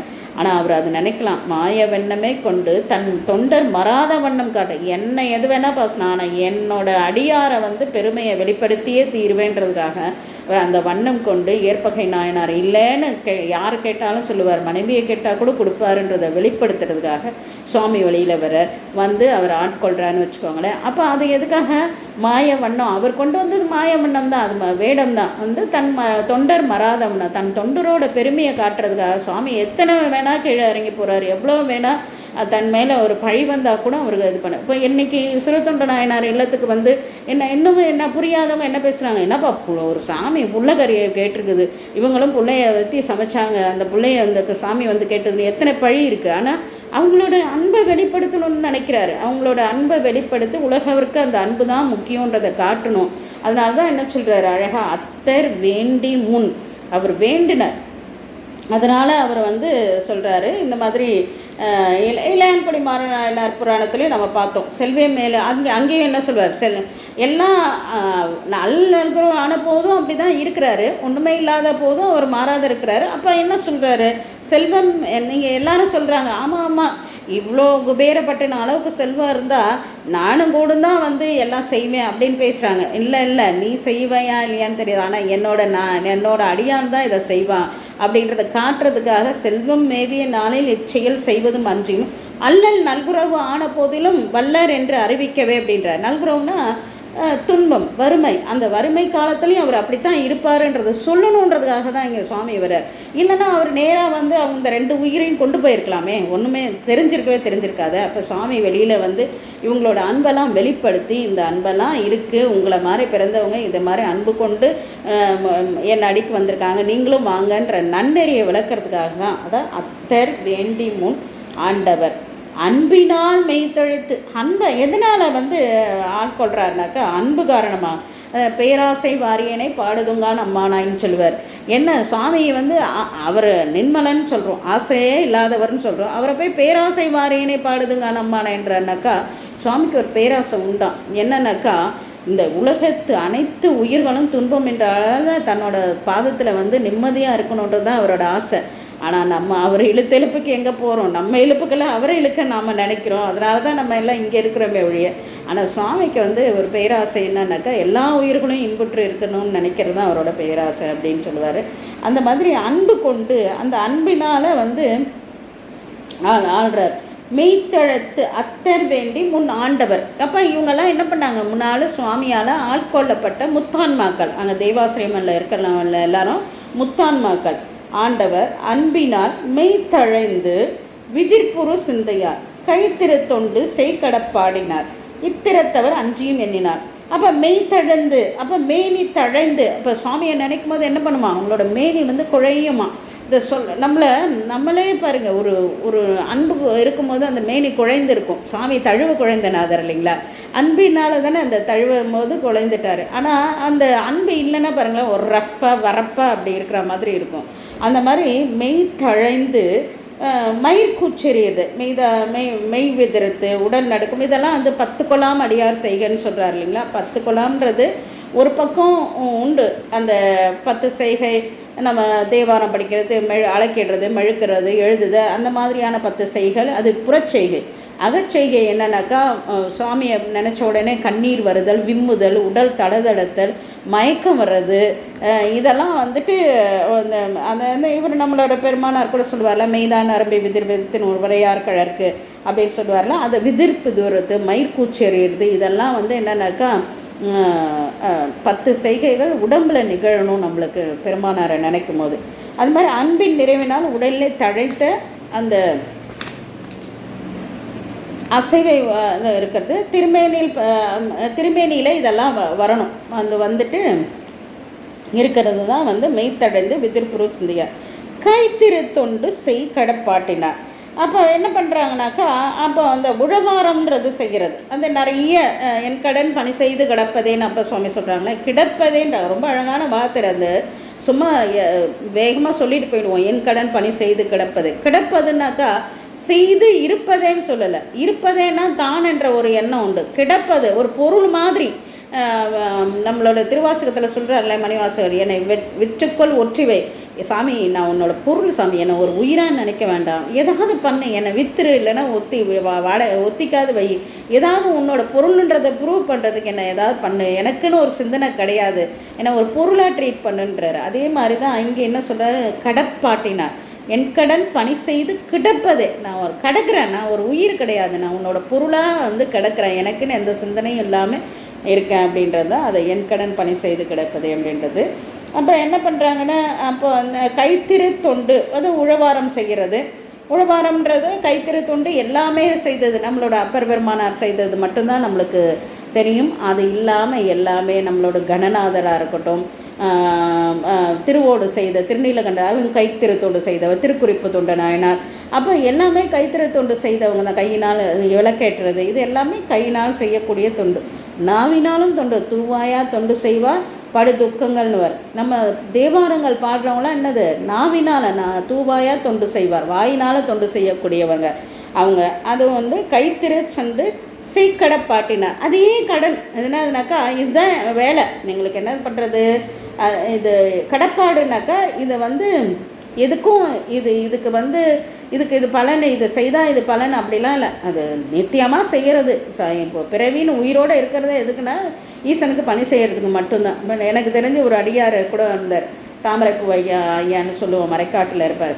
அவர் வந்து காலையில் எந்திரிச்சா ஒன்று மரத்து மேலே இருப்பார், இல்லைன்னா தண்ணிக்குள்ளே கிடப்பார். என்னென்னா குளத்துலேருந்து இருக்கிற பூ அத்தனையும் மூட்டை மூட்டையாக கொண்டு வந்து, இல்லையா வில்வம் பறிச்சுட்டு வந்து போடுவார். பூத்தொண்டர்னே அவரை சொல்லுவோம், பன்னீர் ஐயா இப்போ சுவாமியோட திருவடியில் அங்கே போய் தொண்டு செய்துட்ருக்கிறாரு. அப்போது அவர் தான் சொல்லுவார், அவர் அடிக்கடி சொல்லுவார், உச்சி பொழுதுக்குள்ளே சுவாமி திருமுடியில் பூ ஏறிடணுமா, அந்த குளத்துலேருந்து பறிச்சுட்டு வந்து உச்சி போதுக்குள்ளே போட்டணும் பூவை வந்து மூட்டை 1 2 இல்லை. அவருக்கு மனசே ஆறாது, 1 2 பூலாம் என்றைக்குமே மூட்டையாக தான். இன்றைக்கி இந்த நாகை காரணத்துக்கு மட்டும் அவர் உயிரோடு இருந்திருந்தா இன்னும் பூவாக கொண்டு வந்து ரொப்பி இருப்பார். சாமி அப்படியே மூடணும், சாமி அப்படியே மூடிடுவார். இங்கே இல்லை பலருக்கு தெரியும், நம்ம பெருவேலூர் அம்மாக்கெல்லாம் அவங்கள தெரியும், அந்த பூவெல்லாம் எத்தனை மூட்டையாக கொண்டு வந்து எவ்வளோலாம் கட்டிட்டு கிடந்தோன்றதெல்லாம் அவங்களுக்குலாம் தெரியும். இன்றைக்கி அவங்கள நினைக்கணும், அவங்களும் ஒரு அடியார் தானே. அதை அந்த மாதிரி அப்படி இருப்பாங்க. அது சொல்லுவார் என்னன்னாக்கா, அது காசிக்கு போய் ஒரு 10-15 நாள் தங்கிட்டு வந்து, என்னம்மா மனுஷங்க வாழறாங்க, சாமிக்கு ஒரு பூ கட்டி போட முடியல அவங்களாம் என்ன மனுஷங்க, அந்த அந்த ஊர்லலாம் நம்மளால இருக்க முடியாதுமா அப்படின்ட்டார், முடிஞ்சிச்சு அப்படின்ட்டார் அப்படின்னு சொல்லிட்டு சொல்லுவார். அந்த அந்த கடப்பாடு என்னன்னாக்கா, இதுதான் நம்மளோட வேலையும் தான். தலையே நீ வணங்காய், இந்த மாதிரி தலையினாக்கா சுவாமியைத்தான் வணங்கணும், நாக்குனா சுவாமியைத்தான் பாடணும், கைனா பூ தான் அள்ளி போடணும். அது மாதிரி அந்த கடப்பாட்டில் இருக்கிறது தான் ரொம்ப அழகாக சொல்கிறாங்க. கடப்பாடுன்றது என்னன்னாக்கா, கைத்திருத்தொண்டு செய்து கொண்டு இருக்கிறது, எந்த வித பிரதிபலனும் எதிர்பார்க்காம இருக்கிறது. அலக்கிடுறது, மெழுக்கிடுறது, விளக்கிடுறது, நந்தனவனம் வைக்கிறது, பூ கட்டுறது, பூ பறிக்கிறது. நம்மளோட அம்மா, நம்ம இங்கே நம்ம வகுப்பில் இப்போ இருக்கிறாங்க அம்மாவோட பேர் சொல்லலை. அம்மா சொன்னாங்க, அம்மா நான் மயிலாடுதுறையிலேருந்து சென்னையில் நான் முதல் கேள்வி அடுத்த கேள்வி அவங்களுக்கு கேட்டது என்ன, அம்மா நாறு கழிச்சு கொடுக்காத எப்படிம்மா இருக்கிறீங்கன்னு. அவங்க அந்த அம்மா மயிலாடுதுறையில் கும்பகோணத்தில் இருக்காங்க. மயிலாடுதுறையில் இருக்கிற அடியார்கள்லாம் பூ கட்டி போட்டுகிட்டே இருப்பாங்க, தொடர்ந்து பூ கட்டிக்கிட்டே இருப்பாங்க. அவங்க அங்கே போய் உட்காந்து கட்ட முடியலன்றக்கா இங்கே இருக்கும்போது நார் கழிச்சு அதை கொண்டு போய் கொடுப்பாங்க. அதுவும் அன்பு தான். அதுவும் நான் சொல்லக்கூடாது, அதுவும் ஒரு அன்பு. அப்போ என்ன பணி செய்கிறோன்றது நான் அடுத்த கேள்வி அவங்கள அதுதான் கேட்டேன், எப்படிம்மா நார் கழிக்காத இருக்கிறீங்க நீங்கள் அப்படின்னு தான் கேட்டேன். அப்போ எல்லாம் தனக்குன்னு ஒரு பணியை எடுத்துகிட்டு அது எந்த பிரதிபலனும் எதிர்பார்க்கல, இயல்பாக அது ஒரு தொண்டு இல்லை, அது அவங்க உயிரோடு இருக்கிறதுக்கு அதுதான் கடமைன்னு செய்கிறது. அந்த மாதிரி நான் ஏன் இப்போ இருக்கிறவங்களையும் சொல்கிறேன்னாக்கா, இதெல்லாம் ஏதோ புராண காலத்தில் தான் நடக்கும், நாயன்மார்களால் தான் முடியும் அப்படின்னு நம்ம ஒதுங்கி போயிடக்கூடாது. நம்மளாலேயும் முடியும், நம்மளுக்கு எது தகுதிப்படுதோ அதை எது முடியுதோ அதை நம்ம எடுத்துக்கலாம் அப்படின்றது. இன்றைக்கி நான் புராணம் சொல்ல உட்காந்துருக்கேன்னா, நான் முதல் நாள் சொல்லும்போது இப்படி இவ்வளோ தூரம் வர முடியும்னு நினச்சிருப்போமா. ஆனால் அந்த ஒரு வேலையை எடுத்தோம், நம்ம ஏதாவது ஒரு வகையில் ஏதாவது ஒன்று தொண்டு செய்யணும் அப்படின்னு நினச்சிட்டு அதை எடுத்துக்கிட்டு நம்மளால் என்ன முடியுது, நமக்கு இன்னும் கொஞ்சம் உடம்பெல்லாம் முடியாதால் உடம்பால் எதுவும் செய்ய முடியாது, சரி நம்மளுக்கு என்ன திறமை கொடுத்துருக்காரோ சுவாமி அதனால் எல்லாரும் ஒவ்வொருத்தராலையும் உங்களில் ஒருத்தராலையும் ஒரு தொண்டு செய்ய முடியும். அது எது வேணால் இருக்கலாம், அதை நீங்கள் எடுத்துக்கிட்டு நீங்கள் செய்யணுன்றதுக்காக தான் இதை இவ்வளோ தூரம் சொல்கிறேன். கைத்திருத்தண்டு செய் கடப்பாட்டினார், இத்திரத்தவர் அஞ்சியும் எண்ணினார். இப்போ இவங்க மட்டும்தான் இருக்கிறாங்களா? அப்போ நீங்கள் சொல்கிறீங்க உழ்வாரம் பண்ணுறவங்க, நந்தனம் வணைக்கிறவங்க, பாடுறவங்க, இது மாதிரி இருக்கிறவங்க தான் இருக்கிறாங்களானாக்கா, யாரையும் அவங்கள இது இல்லாமல் நிறைய தியானத்தில் இருக்கிறவங்க, யோகத்தில் இருக்கிறவங்க, சீலங்களில் இருக்கிறவங்க, அப்போ ஜெபம் தபம் இதை மாதிரி செய்கிறவங்க, இப்படி எல்லாரும் ஏதோ ஒரு வகையில் என்னவா இருக்கிறாங்க, ஈசனை நினைத்து கொண்டு இருக்கிறாங்க. அது எந்த வகையில் வேணால் இருக்கலாம் அப்படின்றத சொல்கிறாங்க. அடுத்த பாடல், மாசிலாத மணித்திகழ் மேன். ஆஹா, ரொம்ப அழகு. மாசிலாத மணித்திகழ். எங்கன்னா இந்த உடம்பை இவ்வளோ பெருமையாக சொல்ல முடியுமா, எங்கேயாவது சொல்ல முடியுமா? ஆனால் ருத்ராட்சம் அணிந்ததால் அந்த உடம்பு என்ன ஆகிடுத்தான், மாசில்லாத குற்றமில்லாத உடம்பாக எடுத்தாமா. மாசில்லாத அப்படின்னு சொல்லிட்டு சொல்கிறாங்க. மாசில்லாத மேனி அப்படின்னு சொல்லிட்டு மணித்திகழ் மேனி. அப்போ மணி திகழ்ந்ததால், மணினா ருத்ராக்கம் திகழ்ந்ததால் இன்னும் மேனி என்ன ஆகிடுதான், குற்றமற்ற மேனி ஆகிடுச்சான். மேல் பூசும் நீர் போல் உள்ளும் புனிதர்கள். அவங்க எடுத்து பூசுகிற திருநீர் மட்டும் இல்லைங்க, அவங்க உள்ளமும் எப்படி இருக்குது, உள்ளமும் அதே வெள்ளையாக தான் இருக்குது. மேலே ஒன்று உள்ள ஒன்று வெளியில் ஒன்றும் இல்லை. நம்ம எல்லாரும் எப்படி அரைஞ்சு பழம் மாதிரி கிடையாது, நம்ம எல்லாரும் எப்படி நெல்லிக்காய் மாதிரி உள்ளேயும் வெளியிலையும் உள்ளும் புறமும் ஒரே மாதிரி தான் இருக்கணும் அப்படின்றத ரொம்ப அழகாக சொல்கிறாங்க. அந்த ருத்ராட்சம் அணிந்திருக்கிறதால, ருத்ராக்கம்ன்றது என்னது, சுவாமியோட கண்ணிலேருந்து தோன்றுனதுன்னு வாங்க, அதனால் அதுக்கு அக்கமணின்னு சொல்லலாம். அப்பேற்பட்ட உயர்ந்த ருத்ராட்சத்தை அணிந்ததால் பூசும் நீர் போல் உள்ளும், அவங்களோட உள்ளமும் என்னமா இருக்குது, புனிதமாக இருக்குது. தேசினால் எத்திசையும் விளக்கினார், பேச ஒன்னா பெருமை பிறங்கினார். தேசினாக்கா அந்த மனத்தாலையும் தூய்மையாலும் அருளாலும் என்ன பண்ணுறதுனாக்கா, நம்ம கடப்ப நாயனார் புராணத்தெலாம் பார்த்தோம் இல்லைங்களா, 5 மாறு அடக்கி உள்ளார், 5 புலன்களையும் அடக்கி இருக்கிறதால அவங்களோட ஒளி தேகம் ஒளிருது. சொல்லுவோம்ல, ஒளிவட்டம் வருது தெரியுது அப்படின்னு இதெல்லாம் கிண்டல் அடிப்போம்ல, அது நிஜமாகவே ஒளிவட்டம் தெரியும். அது அவங்க அந்த முனிவர்கள் தேவர்கள் இவங்க மாதிரி இருக்கிறவங்களுக்கெல்லாம் இறைவனை நினைத்து கொண்டு, நீங்கள் விரதம் இருக்கிறவங்கள பாருங்களேன், 48 நாள் விரதம் இருக்கிறவங்க அந்த மாதிரிலாம் இருக்கிறவங்கள பார்த்திங்கன்னா, உண்மையில் இப்போ நிறைய பேர் சும்மா இருக்கிறாங்க, அது சொல்கிறது கஷ்டமாக இருந்தாலும் உண்மை தான். அதனால் நான் உண்மையை சொல்லிடுறேன். அந்த விரதன்ற பேரில் ரொம்ப அட்ராசிட்டி பண்ணுறாங்க, அந்த மாதிரிலாம் இல்லை. நம்மளால் ஒரு கடுமையாக இல்லைனாலும் ஒரு நெறிமுறையில் விரதம் இருக்குன்னா அந்த விரதம் கடைபிடிக்கிறதுக்கு எதுக்கு ஆசைப்படுறாங்க? அந்த உடையெல்லாம் அந்த விரதத்துக்கு உடைய போட்டுக்கிட்டு, நான் அன்றைக்கி ஒரு நாள் காலையில் தில்லையில் சாமி கும்பிட்டு 5 மணிக்கு வெளியில் வரேன். ஒரு 4-5 பேர் இந்த ஐயப்பன் கோயிலுக்கு சொல்கிறது கவலையாக தான் இருக்குது, என்ன பண்ணுறது. ஐயப்பன் கோயிலுக்கு போகிறவங்க வெளியில் உட்காந்து டீ குடிச்சிட்டு புகை விட்டுட்டு உட்காந்துருக்குறாங்க. ரொம்ப கஷ்டமாக இருந்தது பார்க்குறவங்களுக்கு. அப்போ இதுவாக இருக்குதுல்ல, ஏன் அப்படி நடந்துக்கிறாங்கன்னு தெரில. சரி விடுங்க, தேசினால் எத்திசையும் விளக்கினார். பேச ஒன்றா பெருமை, அவங்களோட பெருமையெல்லாம் சொல்லலாம். அளவில்லாத பெருமையன்னு சொன்னாங்க இல்லையா, பாயிரத்திலே சொல்லிட்டாரு. நம்ம அவங்களோட பெருமையெல்லாம் அளவில்லாத பெருமை உடையவங்க, நான் அளவு கூட கொஞ்சம் குறைச்சி உரைச்சாலும் நீங்கள் பெருமையாக கொண்டுப்பீங்கன்னு. அதனால் அப்படி பேச முடியாத பெருமை கொண்டவர்கள் அப்படின்றது சொல்கிறாங்க. பிறங்கினார்னாக்கா நிறைந்தவர்கள் அப்படின்னு. எப்பேற்பட்டவங்கனாக்கா அவங்களோட குணங்களை சொல்கிற 142வது பாடல் 7வது பாடல். பூதம் 5 நிலையின் கலங்கினும் மாதோர் பாகர் மலத்தால் மரப்பிலார், ஓது காதல் உரைப்பின் நெறி நின்றார், கூதிலாத குணப்பெரும் குன்றனார். இப்போ எப்படி இருப்பாங்கன்னா பூதம் 5 நிலைவிட. அப்போ பூதம் 5னாக்கா உலகத்துக்கு 5 பூதங்கள் சொல்கிறோம் இல்லைங்களா, நிலம் நீர் காற்று அதெல்லாம். இது எல்லாமே அதோட குறைவு. இப்போ ஒரு வேளை நீர் இருக்குதுன்னு வச்சுக்கோ, நீருக்கு குளிர்ந்த தன்மை, அது அப்படியே நீரோட குளிர்ந்த தன்மைலாம் போய் நெருப்பு மாதிரி சூடாகிட்டாலும், இல்லை நெருப்புக்கு சூடானதை எல்லாத்தையும் தூய்மைப்படுத்தக்கூடியது நெருப்பு, அது அந்த நெருப்போட சூடு தன்மை போய் குளிர்ச்சி ஆகிட்டாலும், இந்த மாதிரி ஒரு பூதமும் தன்னோட தன்மையிலே மாறி போனால் கூட, இதெல்லாம் நடந்துட்டால் கூட அப்படியே நினைக்கலாம். இல்லைன்னா அந்த இடி மின்னல் அந்த மாதிரியெல்லாம் நிறைய வருது இல்லைங்களா, அந்த மாதிரி பூதம் 5 நிலையின் கலங்கினாலும் மாதோர் பாகர் மலத்தால், சுவாமியோட திருவடியை என்ன பண்ண மாட்டாங்க, மறக்க மாட்டாங்க, என்றுமே மறந்து அந்த இது இருக்கவே மாட்டாங்க அப்படின்னு சொல்கிறாரு. மலர் போன்ற பாரங்களை தன் மனதிலிருந்து மறக்காதவர்கள், அந்த எந்த நிலையிலையும் அவங்களோட சுவாமியோட திருவடிகளை மறக்காத இருக்கிறவங்க.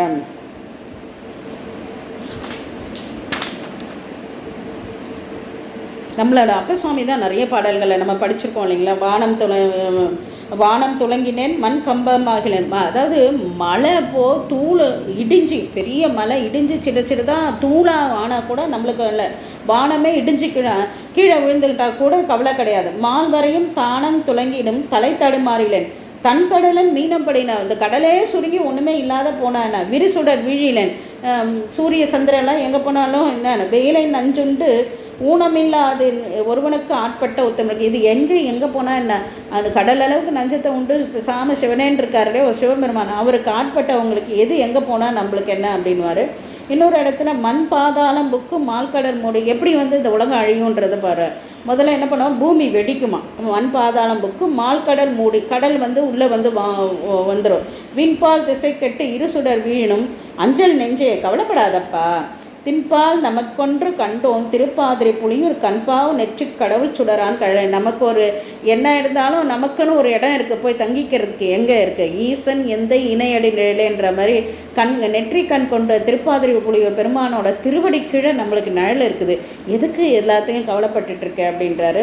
கண்ணெடும் காலம் வெதும்பி கருங்கடல் நீர் சுருங்கி பன்னெடும் காலம் மழைதான் மறுக்கணும் பஞ்சம் உண்டு என்று என்னோடும் சூழரும் அஞ்சல் நெஞ்சே இமையாத முக்கன் பொன்னிடும் குன்றம் உண்டு கண்டீர் புகழெடுத்து. எது எப்படி போனாலும் நமக்கு ஒரு அடைக்கலம் இருக்குது, என்னது நான் நாதிய நம்பெருமான் அப்படின்னு சொல்கிற மாதிரி நமக்கு ஒரு அடைக்கலம் இருக்குது. என்னன்னாக்கா சுவாமியோட திருவடி நீழலில் நம்மளுக்கு ஒரு அடைக்கலம் இருக்கும்போது எதுக்கு நீங்கள் கவலைப்படுறீங்க, எதுக்கு அஞ்சுவது யாது ஒன்றும் இல்லை அஞ்ச வருவதும் இல்லை அப்படின்னு சொல்லிட்டு பாடினாங்க இல்லையா. அந்த மாதிரி அப்பர் பெருமானார் நிறைய இடங்களில் பாடியிருக்காங்க, எல்லாரோட தேவாரங்களும் இருக்குது, இருந்தாலும் நான் கொஞ்சம் எடுத்து சொல்கிறேன். ஓது காதல் உரைப்பின் நெறி நின்றார். அப்போ பெருமானோட திருவடியை அது சொல்கிறதுல ஓது காதல் அப்படின்னு சொல்கிறாங்க. காதல்ன்றது முதல் பாடலே நம்மளோட பிள்ளை பெருமானார் எப்படி பாடுறாங்க, தோடுடைய செவியன் விடை ஏறியோர், அது பாடிட்டு அடுத்தது என்ன சொல்கிறாங்க, என் இனவலை சோரை உள்ளம் கவர் கல்வன். முதல்ல என்ன சொல்கிற உள்ளம் கவர் கல்வன், 3 வயது குழந்தையாக முதல்ல ஆட்கொண்டப்போ என்ன பண்ணுறாங்க, தன்னை ஒரு நாயகியாகவும் சுவாமியை நாயகனாகவும் பாவித்து சொல்கிறாங்க. அப்போ அந்த காதல் உரைப்பில் நிற்கிறதுன்றது அதுதான் அந்த நாயகனுக்கிடையே இருக்கக்கூடிய ஒரு அன்பு, அதுதான் காதல்னு சொல்கிறது. அதை இங்கே சொல்கிறாரு. அந்த பெருமானாரோட ஒழுக்கத்தில் இருக்கக்கூடியவர்கள் அதனால் ஓது காதல்ன்ற அந்த வார்த்தையை சொல்கிறாங்க. கோதிலாத குணப்பெறும். கோதுன்னா குற்றம். கீரையெல்லாம் கோது எடுத்து வை, புளியெல்லாம் கோது எடுத்துகிட்டு வை சொல்லுவாங்க இல்லைங்களா. கோதுன்றது அதில் தேவையில்லாத அந்த காம்பு அதெல்லாம் எடுத்துகிட்டு வைக்கிறது. கோதுன்றது குற்றம். கோதில்லாத, குற்றம் இல்லாத, குணப்பெறும், குணத்தாலான, குன்று மாதிரி, குணத்தில் குன்று மாதிரி இருக்கக்கூடியவர்கள் அப்படின்னு சொல்லிட்டு சொல்கிறாங்க. யாருன்னா இந்த தேவாசிரியம்ன்ற அந்த ஆசிரியத்து இருக்கக்கூடிய அடியார்களோட பெருமைகளை சொல்லிட்டு வராங்க தொடர்ந்து. அடுத்து 8வது பாடல். கேடும் ஆக்கமும் கெட்ட திருவினார். சூப்பர். கேடும் ஆக்கமும் கெட்ட திருவினார் ஓடும் செம்பனும் ஒக்கவே நோக்குவார் கூடும் அம்பினில் கும்பிடிலே அன்றே வீடும் வேண்டா விரலில் வேணுங்கிறார். அருமையான ஒரு பாடல். என்னென்னா கேடும் ஆக்கமும் கெட்ட திருவினார். கேடுன்றது என்னன்னாக்கா, ஆக்கம்னா நம்ம நினைக்கிறோம், கேடுனா கெடுதல்னு நினைக்கிறோம். கேடும் ஆக்கமும் அப்படின்றது ஆக்கம்னா உண்டாக்குறதல், கெடுதல்னாக்கா குறைக்கிறது, அதிகம் குறைக்கிறது. அதை அதிகமாக இருக்கிறது ஆக்கம், குறைவாக இருக்கிறது கேடு. அது கேடுனா கெடுதல் கிடையாது. அப்போ கேடும் ஆக்கமும் கெட்ட திருவினார். அப்போ என்னென்னாக்கா, குறைவதும் மிகுவதும் எதுவுமே அவங்களுக்கு இது. அது எப்படிம்மா குறைவதும் மிகுவதும் வருவது? அதை நம்ம திருப்பி யார்கிட்ட போகணும்? புராணத்தில் தான் போகணும். அறிவாட்ட நாயனார் நேற்றுக்கு தை மாதம் திருவாதிரை நட்சத்திரம் இல்லைங்களா, நம்ம அறிவாட்ட நாயனாரோட குரு பூஜை திருவாதிரையில் ரொம்ப அற்புதமான அவரோட எவ்வளோ செல்வம் இருக்குது. அவ்வளோ செல்வமாக என்ன பண்ணுது, மாறி போட்டு உணவே இல்லாமல் இப்போ நெல்லெல்லாம் பல செல்வத்துக்கு அதிபதியாக இருக்கிறாரு. அப்புறம் என்ன அது ஒரு நாள் எல்லா செல்வமும் போயிடுது. அப்புறம் என்ன பண்ணுற, கூலிக்கு அறுக்கிறார். கூலிக்கு அறுத்து அந்த கூலியை வாங்கி நெல் வாங்கி சுவாமிக்கு நைவேத்தியத்தை வைக்கிறார். சில நேரம் அதுவும் கிடைக்கல. என்ன பண்ணுறார், அந்த கூலியே நெல்லாக கிடைக்கிது, ஆனால் இவருக்கு உணவு கிடைக்கல. இப்படி எல்லாம் உணவே இல்லாத, பல நாள் உணவில்லாதாவது இப்படி இருந்தால் கூட அப்போ குறையுது தானே, கேடு தானே வருது. அப்பையும் அந்த உறுதிப்பாட்டில் இருந்தாங்க இல்லைங்களா. அதே தான் இளையங்குடி மாறனாயினார். அவ்வளோ இது செல்வம் இருக்குது. அந்த செல்வம் ஃபுல்லாக இது பண்ணி என்னது, ஒரு ராத்திரி 11 மணிக்கு வந்தால் அவங்க வீட்டில் அடுப்பெரிக்கிறதுக்கு ஒரு விறகு இல்லை, சமைக்கிறதுக்கு ஒரு அரிசி இல்லை. விதைச்ச நெல்லை போய் எடுத்துகிட்டு வந்து குத்துறாங்க. வறுக்கலான்னு பார்த்தா அதில் இதுவும் இல்லை, விறகு இல்லை. என்ன பண்ணுறாரு, கூரையை பிச்சு எடுக்கிறார். அதுக்கப்புறம் கறி சமைக்கிறதுக்கு கீரை எடுக்கிறார். இந்த அளவுக்கு ஒரு குறைந்த, ஆனால் செல்வந்தர் எப்படின்னாக்கா, மேலே ஒரு குபேரன் கீழே ஒரு இளையான்குடி மாறனார்னு சொல்லக்கூடிய அளவுக்கு செல்வம் இருக்கிறார். அந்த அளவுக்கு குறைந்து போனாலும் என்ன பண்ணுறாங்க, அவங்களோட எண்ணத்தில் அதான் மனம் சுருங்கினும் வளம் சுருங்கினும் மனம் சுருங்கா இளையான்குடி மாறனாயினான்னு சொல்லுவோம் நம்ம. அப்போ அங்கேயும் அவங்களோட இது இருக்குது. சரிம்மா, எல்லாரும் செல்வந்தராக இருந்தாங்க, இது வந்தாங்க. ஆனால் செல்வம் வந்தவங்க யாராவது உண்டு. அதோட மூர்த்தி நாயனார் என்ன பண்ணுறாரு, அவர் சந்தனத்தை அரைச்சி சுவாமிக்கு சந்தன காப்பு தான் இட்டுருக்கிறார். அப்போ என்ன பண்ணுறாரு சுவாமி, அவரை ஒரு இந்த மன்னன் இல்லாத வேற நல்ல மன்னன் வேணும்னு தான் சுவாமிகிட்ட வேண்டார். நீயே மன்னன் ஆகிடுன்றார். மன்னன் ஆகிட்ட உடனே என்ன பண்ணுறாங்க, மந்திரிகள்லாம் மன்னன் இறந்து பட்டு போகிறான், யானையோட கண்ணை கட்டி நல்ல மன்னனை தேர்ந்தெடுத்துட்டு வான்னு அனுப்புகிறாங்க. வந்த உடனே என்ன பண்ணுது, கோயில் வாசலில் இருக்கிற நம்ம நாயனார் மேலே மூர்த்தி நாயனார் தூக்கி மத்தகத்தில் வச்சுக்குது. மன்னா மன்னா மன்னான்னு எல்லாம் ஓடி வராங்க. நிறுத்துங்க அண்ணார், என்ன நீங்கள், நான் ஒரு கண்டிஷன் 3 கண்டிஷன் போடுவேன், அந்த 3 கண்டிஷனுக்கும் ஒத்துக்கிட்டா தான் நான் மன்னன் ஆக முடியுன்றார். என்ன நம்மளாம் என்ன சொல்லுவோம், ஏன்னா எதுவாக இருந்தாலும் பரவாயில்லைங்க, நீங்கள் என்ன வேணால் கண்டிஷன் போடுங்க, நம்ம மன்னனை ஆகிக்கிறேன் அப்படின்னு. ஆனால் அவர் என்ன சொல்கிறார், வயங்க திருநீரை சந்தனம், இந்த அத்தர் ஜவ்வாது அது இது எதையும் நான் பூச மாட்டேன், திருநீரை தான் பூசுவேன் அப்படின்றார். 1.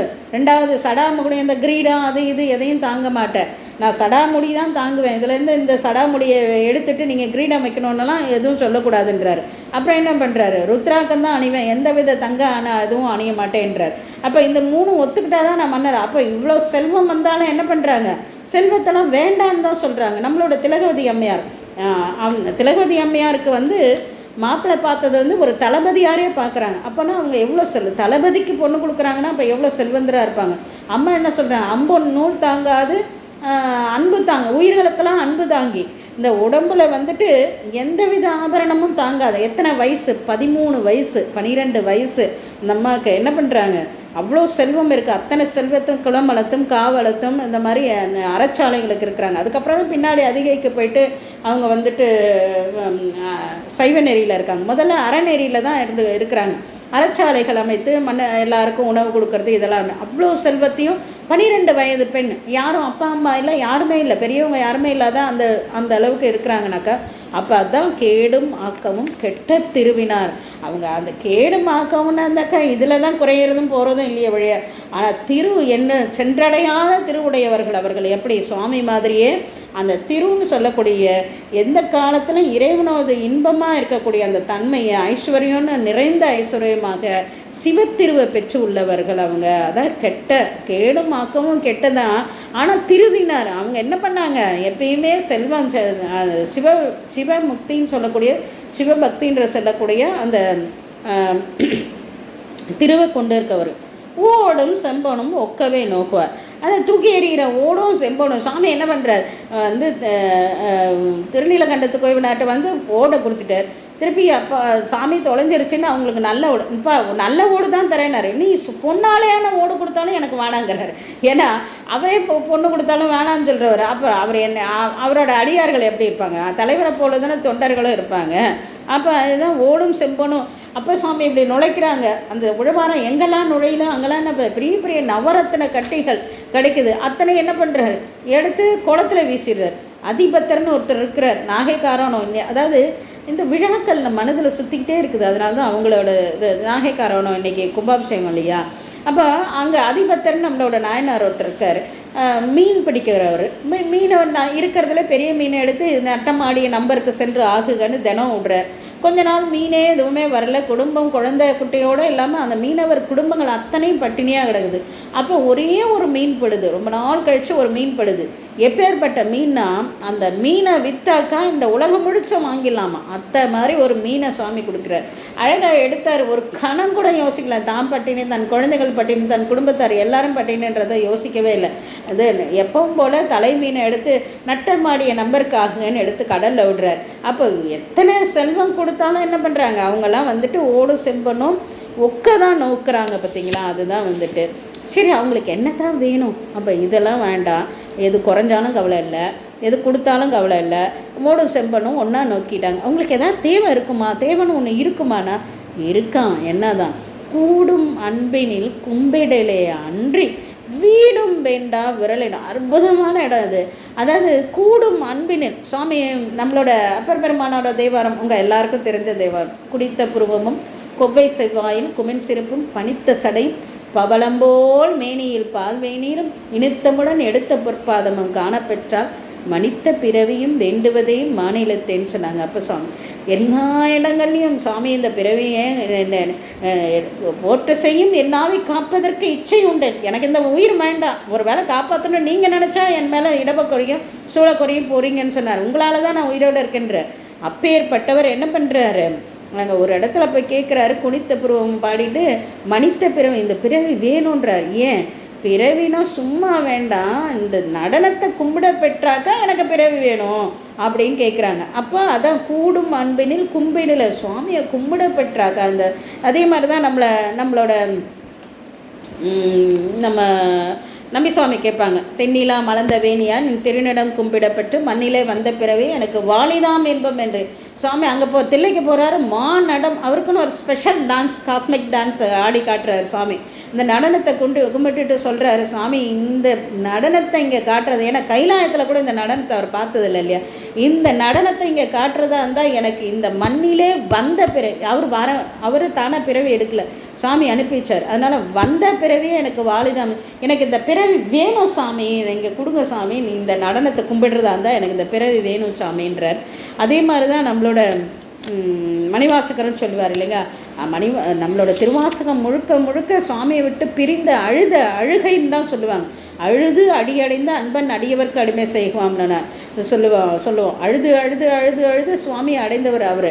அப்பேற்பட்டவர் ஒரு இடத்துல சொல்கிறார், தவமே புரிந்தில சுவாமி, நீங்கள் எனக்கு பிறவி கொடுத்தீங்க, அதில் நான் தவம் பண்ணனா இல்லை, நான் உங்களுக்கு பூ போட்டேன்னா போடலை சாமி, அவமே பிறந்த இந்த உலகத்தில் பிறந்து ஒரு ஒன்றுமே செய்யலை, விரைய மட்டும்தான் சம்பாதிச்சுட்டு இருந்தேன்.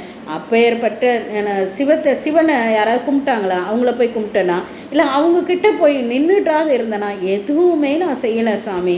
அதனால் இன்னொரு பிறவி கொடுங்களேன், நான் இதெல்லாம் செய்கிறேன், தவம் பண்ணுறேன், நான் உங்களுக்கு பூ போடுறேன், அடியார் கூட்டத்தோடு இருக்கிறேன், அடியாரோடு சேர்ந்து இருக்கிறேன், எனக்கு அதுக்காக ஒரு பிறவி கொடுக்குறீங்களா சுவாமின்னு போய் கேட்குறார். எவ்வளோ அழகு பாருங்கள். அதை தவமே புரிந்திலன் தன்மலரிட்டு முட்டாது இறைஞ்சேன், அவமே பிறந்து அருமணியேன் உனக்கு, நான் தண்டமாக பிறந்துட்டேன், அவமே பிறந்து, அது அவரா நமக்காகவே சொல்கிறார்.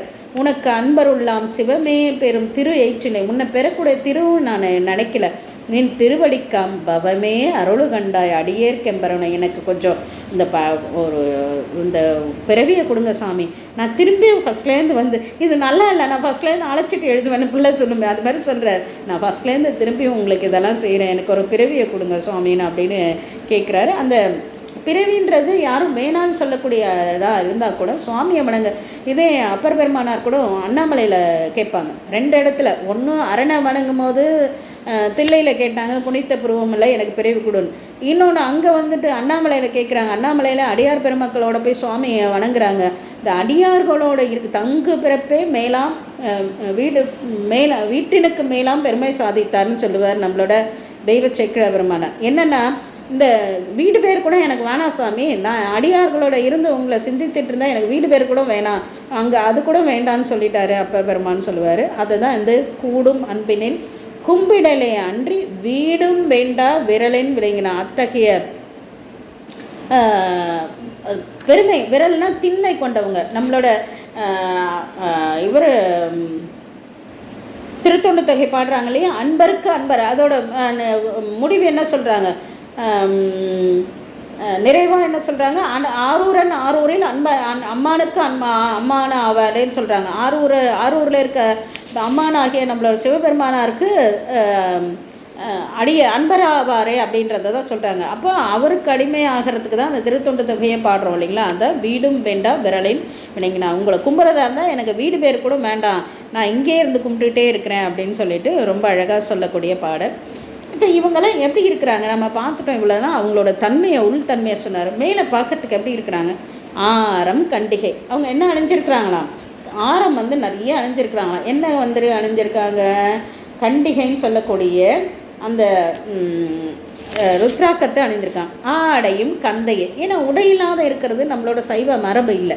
அதனால் என்ன பண்ணுறாங்க, அப்பா சுவாமி அணிந்திருக்காங்களா, அதுக்கு பேர் தான் கந்தைன்னு சொல்கிறது. கந்தை, கீழ், கோணம் இதெல்லாம் நம்மளோட அமர்நீதியாரோட புராணத்தில் நல்லா இன்னும் அழகாக தெளிவாக பார்க்கலாம். அப்போ ஆரம் கண்டிகை, ஆடையும் கந்தையை என்ன பண்ணுறாரு. அப்புறம் பாரம் அவங்களோட ஒரே ஒரு வேலை தான். நான் சொன்னேன் இல்லையா, இந்த இன்றைக்கி மத்தியானம் உச்சி போதுக்குள்ளே திருமுடியில் ஒரு பூ ஏறிடணும். அது மாதிரி என்ன பண்ணணும், இந்த இந்த அறிவேட்ட நாயனார் கொண்டு போகிறாரு, அமுது கொண்டு போகிறாரு. அமுது இல்லைன்னா, இந்த அமுதே இல்லைன்னா நான் அங்கே போய் என்ன பண்ண போகிறேன், என்ன உயிரை போக்கணும், அவ்வளோதான். அந்த மாதிரி சுவாமிக்கு ஒரு தொண்டு செய்தால் அந்த தொண்டு என்ன பண்ணிடணும், இந்த விளக்கு எரியுது, இந்த ஒரு குறிப்பிட்ட 3 நாழிகை எரியணும், அந்த அவ்வளோ நேரம் எழிலையா, அப்போ பாதியிலே அணைய போதுன்னா நான் உயிரை விட்டுருவேன் அப்படின்றாங்க. அப்போ அந்த தொண்டு மட்டும்தான் பாரமாக இருக்குது. ஈசன் பணி அல்லது ஒன்றினார், சுவாமியோட பணி மட்டும்தான். எரிபத்தராக இருக்கட்டும், இல்லை செருத்துணை நாயனாராக இருக்கட்டும், இந்த மாதிரி பாரம் ஈசன் பணி அல்லது ஒன்றினார். எதுவுமே அவங்களோட எண்ணத்தில் ஒன்றுமே கிடையாது. நாளைக்கு என்ன சோறு, நாளை ராத்திரி இப்போ சாமி கும்பிட்டுட்டு போனால் நம்ம மத்தியானம் போய் என்ன சாப்பிடுவோம், அதை பற்றிலாம் எந்த கவலையும் இல்லை. சுவாமி திருமுடி மேலே இருக்குதா, சுவாமிக்கு உணவுக்கு இது நைவேத்தியம் இருக்குதா, அவரோருக்கு என்ன இருக்குதா, இதுதான் அவங்களோட பாரம். ஈர அன்பினர் யாதும் குறைவில். இப்போ அன்பு கொண்டு இருக்கக்கூடியவர்கள் யாதும் குறைவில், எந்த வகையிலையும் குறைன்றது இல்லவே இல்லை. எப்போ குளிந்த நோக்க முடியாத இருக்க, ஒன்றாலும் குறைவில்லாத, ஒன்றினாலும் குறைவில்லை அப்படின்னுட்டு நம்மளோட தேவாரங்களிலும் இருக்குது இல்லையா. அது மாதிரி அவங்க பணி செய்கிறதால ஒரு குறையும் இல்லாதன. அப்போ என்ன, நம்ம சண்டேச நாயனார் புராணத்தில் கூட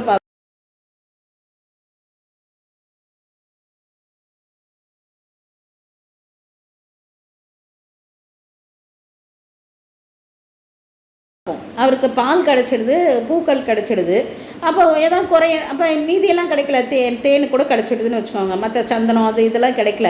அப்போ அதெல்லாம் என்ன பண்ணுற, தேடாதன எல்லாம் அன்பினில் நிரப்பி, ஒரு குறையும் இல்லை, அதுக்காக சாமிக்கு குறைச்சல் இல்லை, எல்லாத்தையும் அன்பால் நினச்சிக்கிறேன். அவ்வளவு ஏன் நம்மளோட நான் பூசலார் நாயனார் என்ன மனதான ஒரு பணம் இல்லை குறையாயிடுச்சா என்ன, அவர் கோயில் கட்டினார். அவர் ஒரு கோயிலுக்கு சாமி வந்து கும்பாபிஷேகத்துக்கு வர்றார், மன்னரை நிறுத்திட்டு கும்பாபிஷேகத்துக்கு வர்றார். அப்போ ஏதாவது ஒரு குறை இருக்குதா? ஒரு குறையும் இல்லை. அதான் யாதும் குறைவிலா.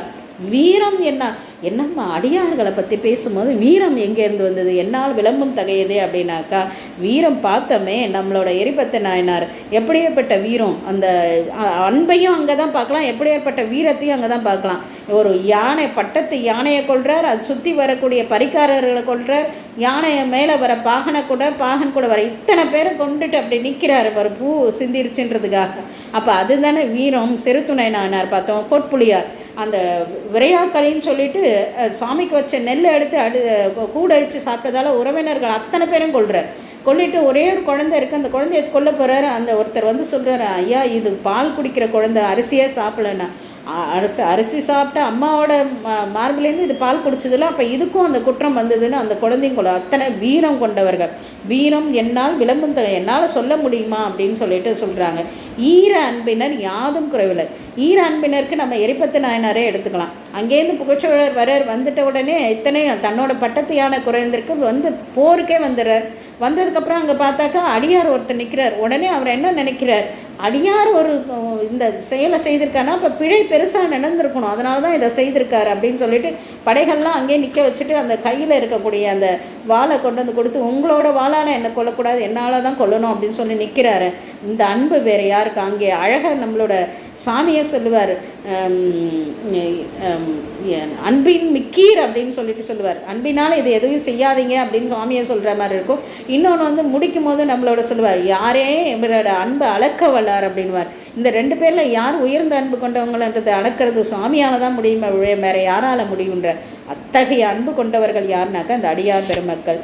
வேண்டுமாறு விருப்புணர்வு வேடத்தர். அப்போ நீங்கள் சொன்னீங்கம்மா, இந்த வேடத்தில் தான் ஆரம் கண்டிகை இது மாதிரி தான் எல்லாருமே 63 அப்படி தான் இருப்பாங்களா, இல்லை அங்கே இருக்கிற 1000 பார்க்கடம் 1000 பேருக்கு மேலே இருக்காங்களா, அவங்க எல்லாம் அப்படி தான் இருப்பாங்கன்னா அப்படி கிடையாது.